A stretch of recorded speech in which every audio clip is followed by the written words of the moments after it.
பிரியமானவர்களே, இயேசு கிறிஸ்துவின் நாமத்தில் உங்களை நான் வாழ்த்துகிறேன். இந்த இடம் ஒலிவமலையில பின்பகுதியில் இருக்கிற பெத்பகே என்கிற ஒரு இடம். இங்கதான் இயேசு கிறிஸ்து பவனியை ஆரம்பித்தார். எருசலேமுக்கு கழுதையிலே பவனியாய் வந்தார்னு பைபிள்ல வாசிக்கிறோம்ல.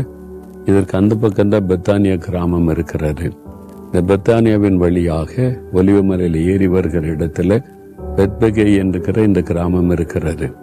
இங்கதான் கழுதை குட்டி ஆண்டவர் அவிழ்த்து கொண்டு வர சொல்லி 2 சீஷர்களை அனுப்பினார். அவங்க தான் கழுதை குட்டி அவிழ்த்து கொண்டு வந்தாங்க.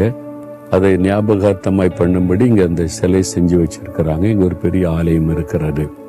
இங்கிருந்து கொண்டுதான் பவனி ஆரம்பித்தது. ஓசன்னா என்று சொல்லி எல்லாரும் ஆண்டவரை துதித்து பாடிக்கொண்டு எருசலேமுக்குள்ளே வந்தார்கள். அந்த இடத்துல ஒரு அழகான ஆலயத்தை கட்டி இங்கே ஜனங்கள் வந்து ஆராதிக்கிறாங்க. அப்ப இந்த நாளில கர்த்தர் எனக்கு என்ன வசனம் வச்சிருக்கிறார் கேக்குறீங்களா? உபாகமம் 33 வசனம். இஸ்ரவேலே, நீ பாக்கியவான், கர்த்தரால் ரட்சிக்கப்பட்ட ஜனமே உனக்கு ஒப்பானவன் யார் என்று வேத வசனம் சொல்லுகிறாரு. கர்த்தரால் ரட்சிக்கப்பட்ட ஜனம். அப்போ யார் பாக்கியவான்கள், ஆசீர்வதிக்கப்பட்டவர்கள் அப்படின்னு சொன்னா கர்த்தரால் ரட்சிக்கப்பட்டவர்கள்.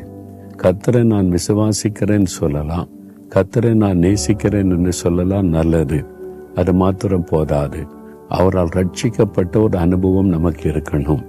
அப்படின்னா யோவான் 1:12 வசனத்துல இயேசு கிறிஸ்துவின் நாமத்தின் மேல் விசுவாசம் உள்ளவர்களாய் அவரை உள்ளத்தில் ஏற்றுக்கொண்டவர்கள் தான் தேவனுடைய பிள்ளைகள் என்கிற ரட்சிப்பை பெற்றவர்கள்.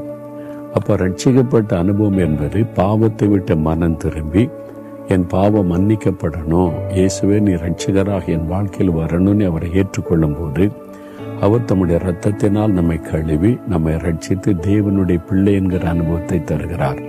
அவங்க தான் ஆசீர்வதிக்கப்பட்டவங்க, அவங்க தான் பாக்கியவான்கள் என்று வேதம் சொல்லுகிறது.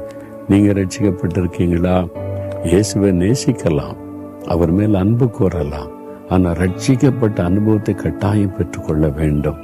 பாவத்திலிருந்து மனம் திரும்பி பாவ மன்னிப்பை பெற்றுக்கொண்ட ஒரு அனுபவம் தான் ரட்சிப்பு. அப்படி இல்லைன்னா இன்றைக்கே ரட்சணிய நாள்.